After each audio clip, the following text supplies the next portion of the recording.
Hello दोस्तों, आप सभी का स्वागत है अपना यूट्यूब चैनल पवन और क्लास में। आई होप कि आप सब बहुत ही अच्छे होंगे, स्वस्थ होंगे, मस्त होंगे, पढ़ने में व्यस्त होंगे। देखिए आज हम लोग पढ़ते हैं व्याकरण। व्याकरण पढ़ेंगे वर्णमाला। पहले जानते हैं व्याकरण किसे कहते हैं। व्याकरण वह शास्त्र है जिससे हमें शुद्ध शुद्ध लिखना, बोलना, पढ़ना आ जाए, उसे व्याकरण कहते हैं। जैसे राम घर जाता है, सीता खाना बनाती है, यह शुद्ध शब्द हुआ। अशुद्ध शब्द क्या हुआ? राम खाना बनाती है, यह शुद्ध हो गया, तो इसे व्याकरण नहीं कहेंगे। तो व्याकरण उसे कहते हैं जिसे शुद्ध शुद्ध लिखना, बोलना, पढ़ना आ जाए, उसे व्याकरण कहते हैं। आगे यहाँ पहला है वर्ण। वर्ण किसे कहते हैं? वर्ण उस मूलध्वनि को कहते हैं जिसे खंड या टुकड़ा ना हो सके, उसे वर्ण कहते हैं। जैसे अ, आ, ई, आधा क, ख। आधा का है तो टुकड़ा होगा? नहीं होगा। अ के तोड़िए तो अ खाली अकेले है सिर्फ, तो इसको टुकड़ा नहीं हो रहा। तो वर्ण उस मूलध्वनि को कहते हैं जिसे खंड या टुकड़ा ना हो सके, उसे वर्ण कहते हैं। आगे वर्णमाला। वर्णमाला किसे कहते हैं? वर्णों को क्रमबद्ध समूह को वर्णमाला कहते हैं। हिंदी में वर्णमाला कितने होते हैं? 52। हिंदी में वर्णमाला की संख्या 52।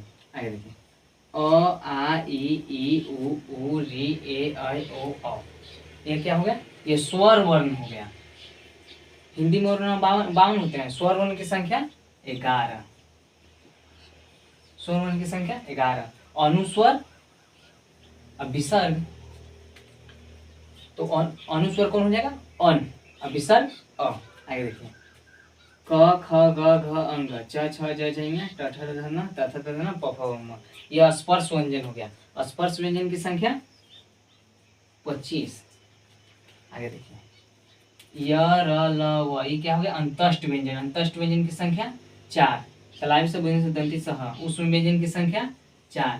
संयुक्त व्यंजन की संख्या 4। दीर्घुण 2। तो टोटल जोड़िए। स्वर वर्ण की संख्या 11, अनुस्वर 1 और अ विसर्ग, तो ये टोटल 13 हो गया। 13। अब यहाँ कितना हो गया? 4, 4, 8, 4, 12, 13, 14। यहाँ हो गया 14। यहाँ हो गया टोटल 11 ही और 2 ही। 13, 13 और 14, 27 और 25। टोटल कितना हो गया? 52। तो हिंदी वर्णमाला में कितनी संख्या होता है? 52। यहाँ सब्जेक्टिव बनेगा।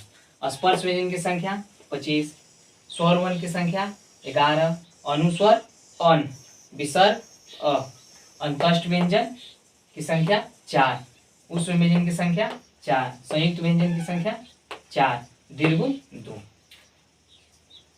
आई होप की समझ में आ गया। आगे पढ़ते हैं वर्ण के भेद। वर्ण के कितने भेद होते हैं? वर्ण के 2 भेद होते हैं, स्वर और व्यंजन।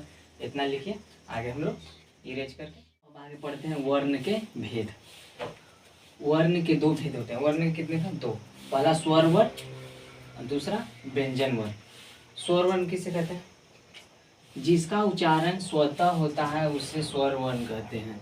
जिस वर्ण का उच्चारण स्वतः होता है, ना किसी दूसरे की सहायता से होता है, उसे स्वर वर्ण कहते हैं। जैसे अ पढ़िए, अ सिर्फ अपने आप हो रहा। आ, ई, उ, रे, ई, ऐ, ओ, अ। तो इनकी संख्या कितनी है? 11। स्वर वर्ण की संख्या 11। आगे है व्यंजन वर्ण। जिस वर्ण का उच्चारण स्वर वर्ण की सहायता से हो उसे व्यंजन वर्ण कहते हैं। जिस वर्ण की सहायता स्वर वर्ण की सहायता से उसे व्यंजन वर्ण कहते हैं। व्यंजन वर्ण की संख्या 33। 33 कौन कौन होता है? क से ह तक। क से ह तक व्यंजन वर्ण होते हैं। जैसे कि क, तो क में क्या चाह रहा है?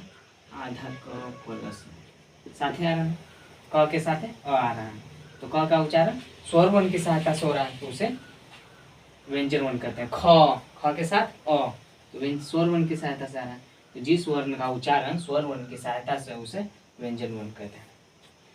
आई होप कि समझ में आ गया। फिर मिलते हैं नेक्स्ट वीडियो में। वीडियो कैसा लगा कमेंट करें।